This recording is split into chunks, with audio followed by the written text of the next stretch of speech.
জ্বালানি সংগ্রহে দুর্ভোগ কমাতে বন্ধ পাম্প চালুর জোর দাবি। সিদ্ধান্ত ছাড়াই শেষ হলো সরকার ও বাস মালিকদের ভাড়া সমন্বয়ের বৈঠক। জুলাই থেকে পাটের তৈরি ব্যাগ ও স্কুল ড্রেস পৌঁছে দেওয়া হবে স্কুলগুলোতে। প্রাথমিকভাবে পাবে প্রথম শ্রেণীর 1 লাখ শিক্ষার্থী। ধান চাল সংগ্রহে লক্ষ্যমাত্রা নির্ধারণ। বোরো কেজি প্রতি 36 টাকা, সিদ্ধ চাল 49 টাকা, আত 48 টাকা ও গম 36 টাকায় কিনবে সরকার। ইরানের সাথে যুদ্ধবিরতির মেয়াদ বাড়ানোর ঘোষণা ট্রাম্পের। চলবে অবরোধ। হুমকির মুখে আলোচনা নয়, হামলা মোকাবেলায় প্রস্তুত তেহরান। দেখছিলেন ক্রাউন সিমেন্ট সংবাদ শিরোনাম। দাম বাড়লেও সরবরাহ স্বাভাবিক হয়নি জ্বালানি তেলের। আজও পাম্প স্টেশনে দেখা গেছে যানবাহনের দীর্ঘ লাইন। ভোগান্তির শেষ কবে বলতে পারছেন না কেউই। পাম্প স্টেশন কর্তৃপক্ষ বলছে পরিস্থিতি স্বাভাবিক করতে বন্ধ স্টেশনেও দিতে হবে জ্বালানি তেল। এদিকে সরকারি সিদ্ধান্ত ছাড়াই গণপরিবহনের ভাড়া না বাড়ানোর সিদ্ধান্ত নিয়েছে বাংলাদেশ পরিবহন মালিক সমিতি। বিস্তারিত মামুন আবদুল্লাহর রিপোর্টে। জ্বালানি তেলের দাম বাড়লে সরবরাহ স্বাভাবিক হবে। পেট্রোল পাম্প আর ফিলিং স্টেশনগুলোর সামনে আর দেখা যাবে না গাড়ির দীর্ঘ লাইন, এমনটাই আশা করা হচ্ছিল। তবে বাস্তবে পরিস্থিতির সামান্য উন্নতিও নেই। ভোগান্তি কমেনি একটুও। আগের মতোই 7-8 ঘন্টা লাইনে দাঁড়িয়েই সংগ্রহ করতে হচ্ছে ফুয়েল। তবে তাও প্রয়োজনের তুলনায় খুবই সীমিত। যাও তেলের দাম বাড়ছে, কিন্তু এই যে যারা ভোগান্তি, এই ভোগান্তির তো শেষ নাই। এই সকাল 6টা থেকে দাঁড়ায় দেখা যাচ্ছে রাত 9টা পর্যন্ত তেল নিতে। কে ভাই এত কষ্ট কেন করতে হবে? তেলের দাম তো বাড়াই দিচ্ছে, ফুয়েল তো অ্যাভেলেবেল করার কথা। একদল শিখাই গেছে যে তোমরা খেজুর খাও কেন, বড়ই খাও। আর একজন বলতেছে, এমপি মানে মন্ত্রী বলতেছে সংসদে বসে, তেলের তো কোনো ঘাটতি নয়, তেল আছে। উনি আসুক, আইসা এই সিরিয়ালের পিছনে উনি দাঁড়াক। কিছু স্টেশন তেল দিলেও কোনো কোনো স্টেশন সকাল থেকে দুপুর পর্যন্ত থাকে বন্ধ। এতে ভোগান্তি আরও চরমে তেল নিতে আসা গ্রাহকদের। আমরা আছি এটা জ্বালার মধ্যে, বলছে যে তেলের দাম বাড়াইছে, যে তেল পাওয়া যাবে, এখন তেল পাইতেছি না। এই ফজরের নামাজ পড়ে আসছি, এখনও তেল পাইনি, রোদের মধ্যে দাঁড়াই রয়েছি। এখন কত গুণে পাম্প, তা কোনো নিশ্চিত নাই। পাম্প স্টেশন কর্তৃপক্ষ বলছেন বন্ধ পাম্পগুলো খুলে দিয়ে তেল সরবরাহ স্বাভাবিক করলে লাঘব হবে ভোগান্তি। আগে তো কোশ্চেন ছিল না ভাই 1000 টাকা না ফুল। সো আমরা চাচ্ছি যে অ্যাটলিস্ট আগামী 1 সপ্তাহ যে যতটুকু চায় ততটুকু দেই তাকে। কারণ অনেকেই ট্যাঙ্কি কিন্তু সত্যিই ফাঁকা আছে। কারণ আমি লাস্ট 2 সপ্তাহ কিন্তু বা আরও বেশি হবে, প্রায় 2 মাস কাঙ্ক্ষিত চাহিদা অনুযায়ী দিতে পারি নাই তাকে আমি। তো আমি চাই যে যতটুকু চায় ততটুকু তাকে দেই, সেই পরিমাণ বরাদ্দ আমার জন্য থাকুক। এবং পাশাপাশি অনেক পাম্প বন্ধ আছে। আমি চাই না আমি একা ব্যবসা করি, আমি চাই সবাই সম্মিলিতভাবে এই সংকট মোকাবেলা করি। গ্রাহক ভোগান্তি কমাতে সরবরাহে রেশনিং পদ্ধতি উঠিয়ে দেওয়ার দাবি জানান গ্রাহকরা। মামুন আবদুল্লাহ, বাংলা ভিশন, ঢাকা। পরিবহন ভাড়া বিষয়ে বৈঠক হয়েছে সচিবালয়ে। দর্শক, এই মুহূর্তে সচিবালয়ে আছেন বিশেষ প্রতিনিধি ইমরুল কায়েস। সরাসরি যুক্ত হচ্ছি তার সঙ্গে। কায়েস, সরকারের সাথে পরিবহন মালিকদের বৈঠকের বিস্তারিত আমাদেরকে জানান।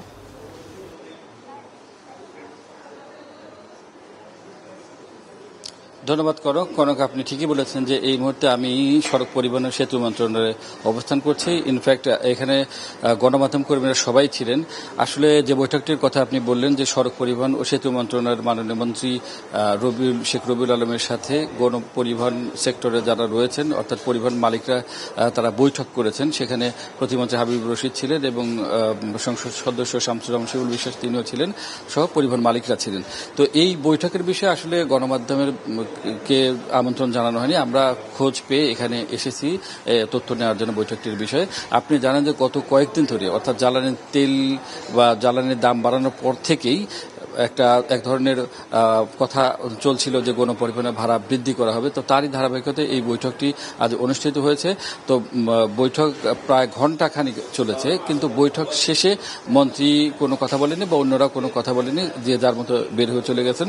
মন্ত্রী শুধু রুমে ঢোকার সময়, অর্থাৎ তার যে ব্যক্তিগত রয়েছে সেখানে প্রবেশের সময় তিনি বলেছেন যে এই বৈঠকটি আগামীকাল আবার অনুষ্ঠিত হবে, তারপরেই আসলে সিদ্ধান্তটি হবে। অর্থাৎ বোঝা যাচ্ছে যে আজকের যে বৈঠকটি হয়েছে পরিবহন পরিবহন মালিক এবং সরকারের মধ্যে এই বৈঠকে কোনো সিদ্ধান্ত এখন পর্যন্ত হয়নি।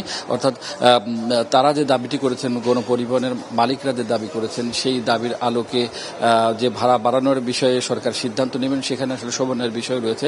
কারণ গতকালকে মাননীয় প্রধানমন্ত্রীর উপদেষ্টা ডাক্তার জাহিদুর রহমান ব্রিফ করেছিলেন, তখন তিনি কিন্তু সাংবাদিকদের বলেছিলেন যে একটা যৌক্তিক ভাড়া বৃদ্ধি করা হবে, অর্থাৎ যে ভাড়াটি বৃদ্ধি করলে পরিবহন মালিকরাও তাদের যে বাড়তি খরচ গুনতে হচ্ছে জ্বালানি তেলের মূল্য বৃদ্ধির কারণে সেটিও যেমন পুষিয়ে দেয়, তেমনি জনগণের দিকটা আসলে দেখতে হবে। কারণ তিনি বলেছিলেন যে এই সরকারটি জনগণের সরকার, জনগণের ভোটে নির্বাচিত হয়েছে, সে কারণেও জনগণের বিষয়টি দেখে এবং সংশ্লিষ্ট অন্যদের বিষয়টি দেখার দায়িত্ব সরকারের। সে কারণে যে সমন্বয় করা হবে, গণপরিবহনের ভাড়া যে সমন্বয় করা হবে সেই ভাড়াটি যৌক্তিক আকারে বাড়ানো হবে। তবে আজকের যে বৈঠকটি হয়েছে সেই বৈঠকে কোনো সিদ্ধান্ত হয়নি। আগামীকাল আবারও বৈঠক অনুষ্ঠিত হবে মালিক এবং গণপরিবহনের মালিক এবং সড়ক পরিবহন ও সেতু মন্ত্রীর মধ্যে। সেই বৈঠকে আসলে সিদ্ধান্ত নেওয়া হবে এবং আশা করি যে বৈঠকের পরে জানিয়ে দেওয়া হবে যে কি পরিমাণ ভাড়া বাড়লো এবং কিভাবে আসলে গণপরিবহন ভাড়া সমন্বয় করা হলো। ধন্যবাদ ইমরুল কায়েস। জ্বালানি সংকটের কারণে কিছু রপ্তানি আদেশ বাতিল হবার পাশাপাশি বিদেশি ক্রেতারা ভারত সহ অন্য দেশের দিকে ঝুঁকছে, জানিয়েছে বাংলাদেশ চেম্বার অব কমার্সের নেতারা। যৌক্তিকতা বিবেচনায় নতুন কর কাঠামো ব্যবসা বান্ধব করার দাবি বিভিন্ন ব্যবসায়িক চেম্বারের। সকালে জাতীয় রাজস্ব ভবনের এনবিআর চেয়ারম্যান আব্দুর রহমান খানের সঙ্গে প্রাক বাজেট আলোচনায় এই সুপারিশ করেন বিসিআই সভাপতি আনোয়ারুল আলম চৌধুরী পারভেজ। জ্বালানি সংকটের কারণে বায়ারদের অন্য দেশমুখী হওয়ায় রপ্তানির জন্য বড় হুমকি, এমন মন্তব্য তার। আলোচনায় ঢাকা চেম্বারের নেতারা ব্যক্তি শ্রেণীর করমুক্ত আয়সীমা 5 লাখ টাকা করা এবং এসএমই খাতের জন্য বিশেষ কর সুবিধা চালু সহ 16 দফা প্রস্তাবনা তুলে ধরেন। জবাবে এনবিআর চেয়ারম্যান নবায়নযোগ্য জ্বালানি উৎসাহিত করতে সোলার প্যানেল সংশ্লিষ্ট সকল পণ্যের শুল্ক প্রত্যাহারেরও আশ্বাস দেন। ভালো করদাতাদের কর সুবিধা দেওয়ার আশ্বাস দিলেও ইচ্ছাকৃত কর ফাঁকিবাজদের বিরুদ্ধে কঠোর ব্যবস্থা নেওয়ার হুঁশিয়ারি দেন এনবিআর চেয়ারম্যান। দেশের লোক যেখানে থাকে সেখানে যেখানে ধরেন 2-3 কোটি 4 কোটি ব্যবসায়ী আছে, সেখানে 8 লাখেরও কম রেজিস্টার্ড ভ্যাট পেয়ার, এটা অকল্পনীয়। এটা এই জবাব আপনি কাউকে দিতে পারবেন না। এই প্রশ্ন যদি আপনাকে বাংলাদেশের নাগরিকরা করে, এটা আমাদের কালেকটিভ ফেইলিওর। আমাদের এখান থেকে বের হতেই হবে এবং এই জন্য আপনাদের সবার সহযোগিতা লাগবে। আপনি ভ্যাট দিচ্ছেন, আরেকজন একদম দিচ্ছেন না, এটা তো হয় না। মাস্টারকে সবসময় গরম হতে হয়, রেগুলেটর যিনি, আর যিনি সার্ভিস প্রোভাইডার দোকানদার সে সবচেয়ে নরম। এটা কিন্তু একটা প্রবাদই আছে, দোকানদার নরম মাস্টার গরম। তো এখন যারা রেগুলেটর তারা যদি নরম হয় তাহলে কিন্তু কিছু থাকবে না। ওই মাস্টার নরম হলে যেমন ছাত্রদের লেখাপড়া হবে না, আবার রেগুলেটর যদি নরম হয় তাহলে কিন্তু আপনি যে উদ্দেশ্যে তাদেরকে বসাইছেন তারা কিন্তু সে কাজটা করতে পারবে না। প্রধানমন্ত্রী তারেক রহমানের সঙ্গে সাক্ষাৎ করেছেন বাংলাদেশ স্কাউটের কার্যনির্বাহী কমিটির সদস্যরা। বুধবার সচিবালয়ে মন্ত্রিপরিষদ বিভাগে প্রধানমন্ত্রীর বিশেষ সভাকক্ষে এই সাক্ষাৎ অনুষ্ঠিত হয়। এ সময় অন্যান্যদের মধ্যে উপস্থিত ছিলেন শিক্ষামন্ত্রী ডক্টর আ.ন.ম এহসানুল হক মিলন ও প্রধানমন্ত্রীর শিক্ষা উপদেষ্টা মাহাদি আমিন। এ সময় স্কাউটের কার্যক্রম নিয়ে প্রধানমন্ত্রীকে ব্রিফ করা হয়। প্রধানমন্ত্রী স্মরণ করিয়ে দেন, স্কাউটিংয়ের মূল লক্ষ্য হচ্ছে শিশু কিশোর কিশোরীদের শারীরিক, মানসিক, নৈতিক, বুদ্ধিবৃত্তিক এবং সামাজিক গুণাবলী উন্নয়নের মাধ্যমে তাদের পরিবার, সমাজ, দেশ ও বিশ্বের সুনাগরিক হিসেবে গড়ে তোলা। আসন্ন জুলাই মাস থেকে পাটের তৈরি ব্যাগ ও স্কুল ড্রেস শিক্ষার্থীদের পৌঁছে দেওয়া হবে। প্রাথমিকভাবে সারা দেশে প্রথম শ্রেণীর 1 লাখ শিক্ষার্থীর কাছে এসব পণ্য পৌঁছে দিতে চায় সরকার। সচিবালয়ে শিক্ষার্থীদের স্কুল ব্যাগ ও পোশাক বিতরণ বিষয়ে প্রাথমিক ও গণশিক্ষা, বস্ত্র ও পাট এবং স্থানীয় সরকার মন্ত্রণালয়ের সঙ্গে প্রধানমন্ত্রী তারেক রহমানের বৈঠকের পর একথা জানিয়েছেন উপদেষ্টা মাহাদি আমিন। এ সময় তিনি আরও জানান, প্রতি উপজেলায় 2টি করে স্কুলে এই কর্মসূচির বাস্তবায়নের জন্য স্কুল নির্বাচন করবেন স্থানীয় প্রশাসন। এ সময় স্থানীয় সরকার প্রতিমন্ত্রী জানিয়েছেন, 3 মন্ত্রণালয়ের যৌথ সমন্বয় এবং ব্যয়ে এই কর্মসূচি বাস্তবায়ন করা হবে। আর বস্ত্র ও পাট প্রতিমন্ত্রী জানান, পাট শিল্পের হারানো ঐতিহ্য ফিরিয়ে আনাই মূল লক্ষ্য। পলিথিনের কারণে পরিবেশ দূষণ হচ্ছে, সেখান থেকে জনগণকে সরিয়ে নিয়ে আসতে শিক্ষার্থীদের পরিবেশ বান্ধব পণ্য পৌঁছে দেওয়ার এই কর্মসূচি নেওয়া হয়েছে। জুলাই মাস থেকে দেশীয় পণ্য আমাদের কোমলমতি শিক্ষার্থীদের কাছে পৌঁছে দেওয়ার লক্ষ্যে দেশব্যাপী পর্যায়ক্রমে পাটজাত ব্যাগ এবং স্কুল ড্রেস পৌঁছে দিব। ইনশাআল্লাহ জুলাইয়ের শুরু থেকে প্রাথমিকভাবে 2টি করে উপজেলা প্রতি মাসে প্রাথমিক বিদ্যালয় এবং প্রতিটি প্রাথমিক বিদ্যালয়ের ক্লাস 1 থেকে শুরু হবে। আমরা সকল ছাত্রছাত্রীর কাছে পাটের তৈরি ব্যাগ এবং স্কুল ড্রেস পৌঁছে দেব। বোরো ধানের দাম কেজি প্রতি 36 টাকা, সিদ্ধ চাল 49 টাকা, আতপ চাল 48 টাকা ও গম 36 টাকা নির্ধারণ করেছে সরকার। সচিবালয়ে খাদ্য পরিকল্পনা ও পরিবহন কমিটির সভা শেষে এই সম্মেলনে তথ্য জানান কমিটির সভাপতি ও স্বরাষ্ট্রমন্ত্রী সালাউদ্দিন আহমদ। তিনি জানিয়েছেন, চাহিদার বিপরীতে কি পরিমাণ খাদ্য মজুত আছে, কতটুকু রাখতে হবে তার মূল্য নির্ধারণের বিষয়েও আলোচনা হয়েছে। বোরো ধান সংগ্রহের লক্ষ্যমাত্রা 5 লাখ, সিদ্ধ চাল 12 লাখ, আতপ চাল 1 লাখ ও গম 50,000 মেট্রিক টন নির্ধারণ করা হয়েছে। জানান, গম সংগ্রহে কখনোই সফল হওয়া যায় না। অভ্যন্তরীণ উৎপাদন 8 থেকে 10 লাখ মেট্রিক টন। মোট গমের চাহিদা 80 লাখ মেট্রিক টন, যার মধ্যে বেশিরভাগই আমদানি নির্ভর। তিনি আরও বলেন, চালের উৎপাদন আর চাহিদা কাছাকাছি, সেই হিসেবে ঘাটতি নেই। তবে নিরাপত্তা মজুদের জন্য কিছু বাড়তি সংখ্যক চাল রাখবে সরকার। আমেরিকা থেকে 7 লাখ মেট্রিক টন গম আমদানি MOU সবই আছে। এর বাইরে যা আমদানি করা হবে তা ওপেন সোর্সিং এর মাধ্যমে করা হবে। সভায় আরও উপস্থিত ছিলেন স্বাস্থ্যমন্ত্রী ও জনপ্রশাসন মন্ত্রী। জন্য আমরা কেজি প্রতি 36 টাকা নির্ধারণ করেছি, যেটা পূর্বের দামের আগে যেভাবে সংগ্রহ করা হয়েছিল একই। সিদ্ধ চালের ক্ষেত্রে 49 টাকা, সেটাও একই রকম মূল্য নির্ধারিত হয়েছে আগের মতো। আতপ চালের ক্ষেত্রেও তাই 48 টাকা কেজি প্রতি। গমের কেজি প্রতি আমরা ক্রয় মূল্য নির্ধারণ করেছি 36 টাকা। ঢাকার আশুলিয়ায় চাঞ্চল্যকর ফয়সাল মোল্লা হত্যার রহস্য উদ্ঘাটন করেছে police bureau of investigation PBI। এই ঘটনায় এক আসামিকে গ্রেফতার করা হয়েছে। উদ্ধার করা হয়েছে হত্যাকাণ্ডে ব্যবহৃত ধারালো অস্ত্র। ঢাকা জেলা PBI কার্যালয়ে সংবাদ সম্মেলন করে সংস্থাটি। এ সময় পুলিশ সুপার NM মোর্শেদ বলেছেন, মোবাইল ফোন ছিনতাই ও পূর্বশত্রুতার বিরোধের জেরেই এই হত্যাকাণ্ডের ঘটনা হয়েছে। আপন খালাতো ভাই বিপু কৌশলে ফয়সালকে ডেকে নিয়ে ফুফাতো ভাই মাসুদের সহায়তায় রড ও দেশীয় অস্ত্র দিয়ে কুপিয়ে হত্যা করে ফয়সালকে। এই ঘটনার পর পালিয়ে যায় বিপু ও মাসুদ। পরে ফরিদপুর থেকে গ্রেফতার করা হয় বিপুকে। বিপু আদালতে 164 ধারায় স্বীকারোক্তিমূলক জবানবন্দি দিয়েছে। গেল 15 এপ্রিল আশুলিয়ায় এই হত্যাকাণ্ড হয়। যখন এলোপাথারি মারতে থাকে তখন বিপু কৌশলে ফয়সাল মোল্লার হাত থেকে যে রামদাটা ছিল সেইটা সে হাতে নিয়ে উল্টো ফয়সাল মোল্লাকে সে কোপাতে থাকে। তাই অনেকগুলা কোপ, যেটা দিনের বেলা জনসম্মুখে ঘটার জন্য ঘটনাস্থলে ওই ব্যক্তি এলোপাথারি কোপে মৃত্যুবরণ করে। রাজধানী সহ সারা দেশে হামের প্রকোপ কমছেই না। দর্শক, এই মুহূর্তে রাজধানীর DNCC ডেডিকেটেড হাসপাতালে রয়েছেন সহকর্মী আসমা আক্তার নূপুর। সরাসরি যুক্ত হব তার সঙ্গে। নূপুর, DNCC ডেডিকেটেড হাসপাতালে হাম এবং এর উপসর্গ নিয়ে ভর্তি হওয়া শিশুদের বিষয়ে কি কি তথ্য আছে আপনার কাছে, আমাদেরকে বিস্তারিত জানান।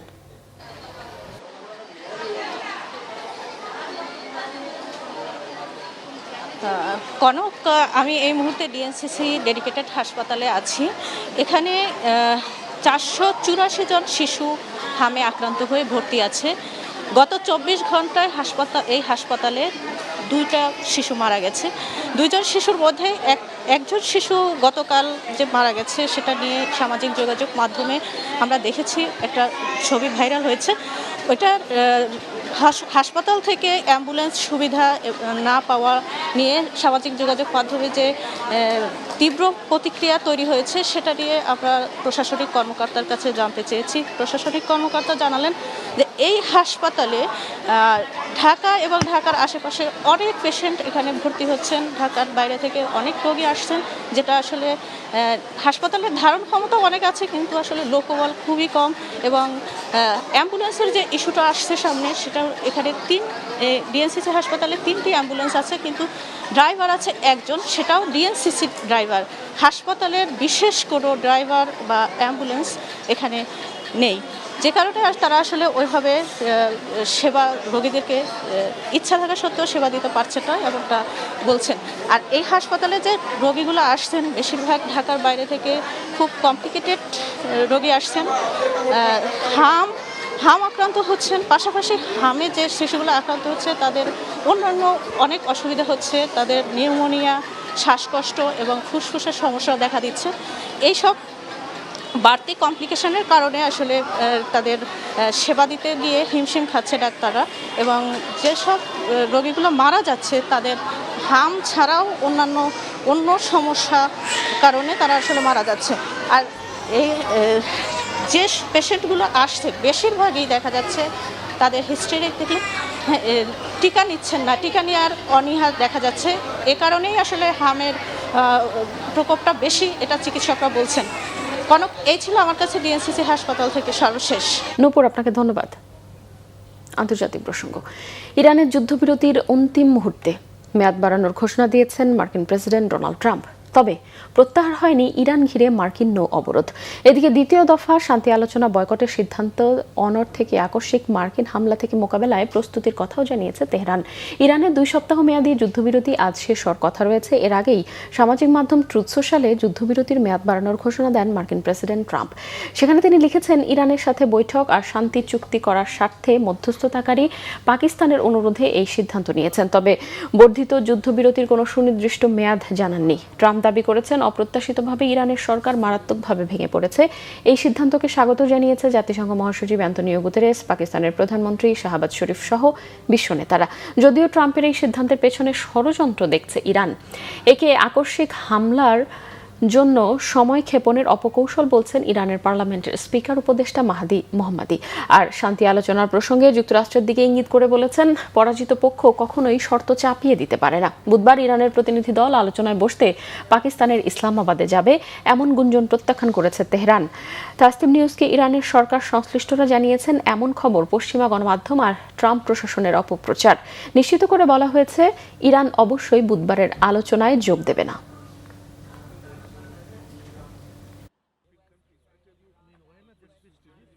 টাস্ক ফোর্স ফর ইন্টারোগেশন সেলে গুমের ঘটনায় বর্তমান ও সাবেক 12 সেনা কর্মকর্তা সহ 17 আসামির বিরুদ্ধে করা মানবতাবিরোধী অপরাধের মামলায় গুমের শিকার মাসরুর আনোয়ার চৌধুরীর জেরা শেষ হয়েছে। পরবর্তী সাক্ষ্য 4 মে। এই মামলায় তৃতীয় সাক্ষী হিসেবে তাকে জেরা করেন আসামি পক্ষের আইনজীবীরা। আওয়ামী শাসনামলে র্যাব এর টিএফআই সেলে 14 জনকে গুম ও নির্যাতনের মামলায় সকালে আন্তর্জাতিক অপরাধ ট্রাইব্যুনালে হাজির করা হয়েছে 10 জন সেনা কর্মকর্তাকে। বুধবার প্রিজন ভ্যানে করে ঢাকা ক্যান্টনমেন্টের বিশেষ কারাগার থেকে ট্রাইব্যুনালে হাজির করা হয়। সেই সাথে আওয়ামী লীগের শাসনামলে সংগঠিত শতাধিক গুম ও খুনের ঘটনায় মানবতাবিরোধী অপরাধের মামলায় জিয়াউল আহসানের বিরুদ্ধেও চতুর্থ সাক্ষীর সাক্ষ্য গ্রহণের দিনও ধার্য ছিল আজ। সকালে এই মামলার একমাত্র আসামি জিয়াউলকে ট্রাইব্যুনালে হাজির করে পুলিশ। 2টি বিচারকই আন্তর্জাতিক অপরাধ ট্রাইব্যুনাল 1-এ চলমান রয়েছে। সুপ্রিম কোর্টে আপিল বিভাগ ও হাইকোর্ট বিভাগে ভার্চুয়াল পদ্ধতিতে বিচার কাজ নির্বিঘ্নে চলছে। এটি বিচার বিভাগের ইতিবাচক সিদ্ধান্ত। বিদ্যুৎ ও জ্বালানি সাশ্রয়ে সাময়িকভাবে চলবে বলে মন্তব্য করেছেন attorney general barrister Ruhul Quddus Kajal. বুধবার সুপ্রিম কোর্টে অ্যাটর্নি জেনারেলের কার্যালয়ে গণমাধ্যমে এসব কথা বলেন রাষ্ট্রের প্রধান আইন কর্মকর্তা। তিনি বলেন, তথ্য প্রযুক্তির যুগে বিচার বিভাগ বিদ্যুৎ ও জ্বালানি সাশ্রয়ে সঠিক সিদ্ধান্তই নিয়েছে। তুলনামূলক শারীরিক আদালতের চেয়ে ভার্চুয়ালি বেশি মামলা শুনানি হচ্ছে। আইনজীবীদেরও তেমন কোনো সমস্যা হচ্ছে না। অ্যাটর্নি জেনারেল আরও বলেন, কোনো সমস্যা হলে প্রধান বিচারপতিকে জানানো হবে। তিনি সকল পক্ষের সঙ্গে আলাপ করেই এই সিদ্ধান্ত নিয়েছেন। এটি একটি সাময়িক সিদ্ধান্ত। আদালত পরিচালনাটা সম্পূর্ণভাবে এই সুপ্রিম কোর্টের আমাদের বাংলাদেশের মাননীয় প্রধান বিচারপতি তিনি আদালত ব্যবস্থাপনাটা সুনির্দিষ্ট করে থাকেন। তিনি আদালতের পদ্ধতি, আদালতের বিচারকদের দায়িত্ব বন্টন থেকে শুরু করে সমস্ত কিছু কিন্তু তার উপরে নির্ভর করে। উনি আমাদেরকে অত্যন্ত পজিটিভ চিন্তা থেকে বলেছিলেন যে যদি কমপক্ষে 2টা দিন যদি আমরা করি তাহলে হয়তো আমাদের জ্বালানির উপরে চাপ কমবে এবং আমরা আমাদের যে কিছুটা সংকট সে সময় মনে হচ্ছিল সেই সংকট মোকাবেলা করার জন্য এই পদ্ধতিটা ভালো হবে। 24-এর গণঅভ্যুত্থানের পর ছাত্ররা আগের মতো সহিংসতার রাজনীতি চায় না বলে মন্তব্য করেছেন ডাকসুর ভিপি ও শিবিরের আন্তর্জাতিক বিষয়ক সম্পাদক সাদিক কায়েম। এই জন্য প্রধানমন্ত্রীর হস্তক্ষেপ কামনা করেন তিনি। চট্টগ্রাম সিটি কলেজে ছাত্র শিবির ও ছাত্র দলের কর্মীদের মধ্যে সংঘর্ষের ঘটনায় আহত শিবির কর্মীদের দেখতে গিয়ে তিনি এসব কথা বলেন। পরে চট্টগ্রাম মেট্রোপলিটন পুলিশ কমিশনারের সাথে দেখা করে স্মারকলিপি জমা দেন। সাদিক কায়েম জানান, দায়ীদের বিরুদ্ধে ব্যবস্থা নেওয়ার আশ্বাস দিয়েছে পুলিশ কমিশনার। গতকাল চট্টগ্রাম সরকারি সিটি কলেজ ক্যাম্পাসে গ্রাফিতি মুছে দেওয়াকে কেন্দ্র করে শিবির ও ছাত্র দলের কয়েক দফা সংঘর্ষ হয়। পরে ক্লাস ও পরীক্ষাও স্থগিত করা হয়, কমে যায় শিক্ষার্থীদের উপস্থিতি। এ ঘটনায় পুরো ক্যাম্পাসে মোতায়েন রয়েছে বিপুল সংখ্যক পুলিশ। সংবাদ শেষ করব ক্রাউন সিমেন্ট শিরোনামগুলো আরও একবার জানিয়ে। জ্বালানি সংগ্রহের দুর্ভোগ কমাতে বন্ধ পাম্প চালুর জোর দাবি। সিদ্ধান্ত ছাড়াই শেষ হলো সরকার বাস মালিকদের ভাড়া সমন্বয়ের বৈঠক। জুলাই থেকে পাটের তৈরি ব্যাগ ও স্কুল ড্রেস পৌঁছে দেয়া হবে স্কুলগুলোতে। প্রাথমিকভাবে পাবে প্রথম শ্রেণীর 1 লাখ শিক্ষার্থী। ধান চাল সংগ্রহের লক্ষ্যমাত্রা নির্ধারণ। বোরো কেজি প্রতি 36 টাকা, সিদ্ধ চাল 49 টাকা, আতপ 48 টাকা ও গম 36 টাকায় কিনবে সরকার। ইরানের সাথে যুদ্ধবিরতির মেয়াদ বাড়ানোর ঘোষণা ট্রাম্পের, চলবে অবরোধ। হুমকির মুখে আলোচনা নয়, হামলা মোকাবেলায় প্রস্তুত তেহরান। এই ছিল এখনকার মতো। পরের সংবাদ বিকেল 4টায়, এর আগে দুপুর 3টায় রয়েছে নিউজ টপ 10 দেখার আমন্ত্রণ রইল। এছাড়াও বাংলাদেশের সংবাদ ও সংবাদ সংশ্লিষ্ট অনুষ্ঠান দেখতে ভিজিট করুন www.bvnews24.com ও facebook.com/banglavishnewse এবং সাবস্ক্রাইব করুন youtube.com/banglavishnewse। এখন সঙ্গে থাকায় ধন্যবাদ সবাই।